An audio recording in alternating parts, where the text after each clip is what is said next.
Masama ang umpisa namin laban sa NLEX, kaya magandang panimula agad ang ginawa namin laban sa Titan Tigas. Isusunod na namin ang token text na bago ang import, kapatid ni Ronde Jefferson. Buti pa kayo, malakas, sana all. Pero galit na kami, ipapatikim namin sa NLEX ang unang pagkabigo nila. Itagahan nyo yan sa bato. The Beast, kayo din naman malakas ng lineup ha. Mali lang ng paggamit, kaya wali din.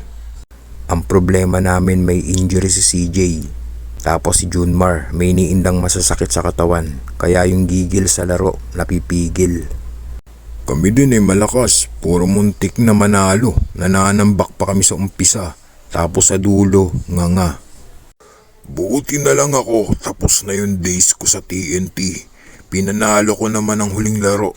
Balik na ako sa NBL, paldo. Pinanalo? Pero seryoso, sunod-sunod na panalo namin ito, wala ka na. Tapos kapatid pa ni Ronde Jefferson import namin ngayon. Sigurado ka? Nasa amin ang hari. Iaangat ko ang token text.